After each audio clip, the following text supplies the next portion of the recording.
Omnipresent. Broken. One of the most influential figures in American music, Sean Diddy Combs, now at the center of a federal investigation into what sources say is sex and human trafficking. He's also facing at least 7 lawsuits and many more accusations. The star's power hangs in the balance. Diddy sold his majority stake in Revolt, the media company he started. Other businesses have also cut ties with the mogul, and it's not just his empire under threat, it's his whole future. And the more information that keeps coming out, it just makes any association with him or his empire bad for other businesses. Tonight we hear from an insider who says she's witnessed Diddy's darker side well before his behavior was exposed for the world to see. I'm personally traumatized by him. These things have messed up my career and my world. I spoke up because I'm not just speaking up for her, I'm speaking up for myself. Grammy-winning songwriter Tiffany Red has worked with the top names in music like Jennifer Hudson, Joe Jonas, and Zendaya, whom she wrote Replay for.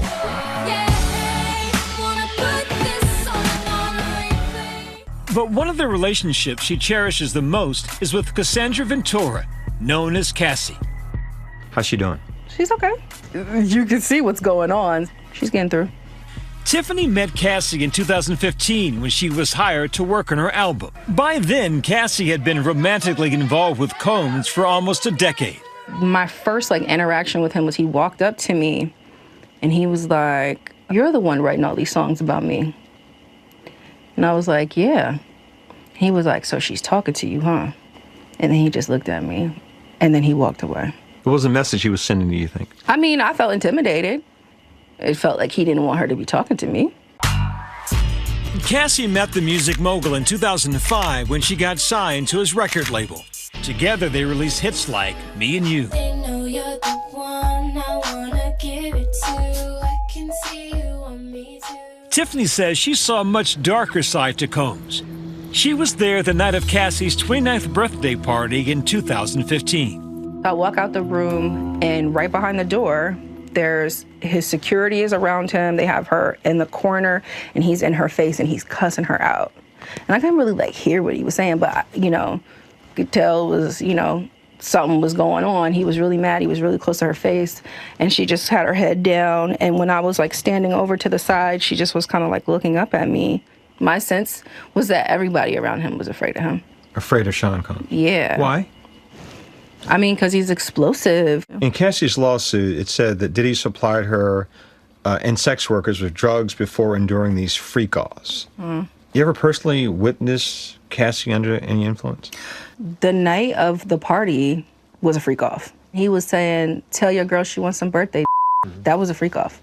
That's where he was taking her. When he was cussing her out and she didn't want to go. The incident is one of many mentioned in a lawsuit Cassie filed against Combs in November of last year. Cassie's lawsuit was resolved within 24 hours. We knew that she was asking for $30 million, but the actual amount that they settled for was undisclosed.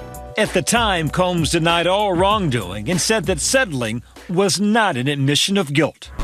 Then, explosive video. We're going to begin tonight with the alarming images now emerging of Sean Diddy Combs. The new video obtained exclusively by CNN. Diddy's flying through the hallway of this hotel, and he's so brutal. And Cassie is so small and just appears to be so broken. There's a point where she just stays on the ground. It's so difficult to reflect on. Combs, now 54, acknowledged his assault of Cassie in a message posted on Instagram days after the video surfaced. I was up. I hit rock bottom. But I make no excuses. My behavior on that video is inexcusable. I take full responsibility for my actions in that video. That video will follow him for the rest of his life.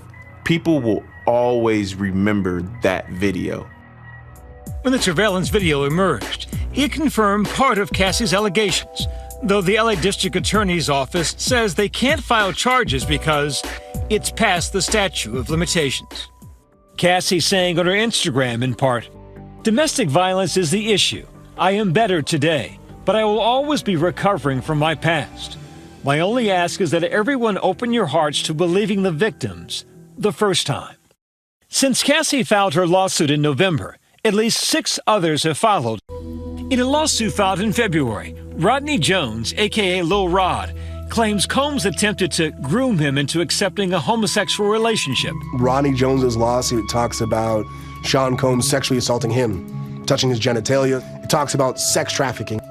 Combs' attorney responded to Jones's lawsuit, saying in part, Jones is shamelessly looking for an undeserved payday. We have overwhelming, indisputable proof that his claims are complete lies. Model Crystal McKinney also sued Combs, alleging he drugged and sexually assaulted her after the two met at a New York Fashion Week party. In a separate lawsuit, fashion college student April Lambrose alleges Combs raped her in 4 different encounters. Sean Combs' attorney saying in part, Mr. Combs cannot comment on settled litigation, will not comment on pending litigation, and cannot address every allegation picked up by the press from any source, no matter how unreliable.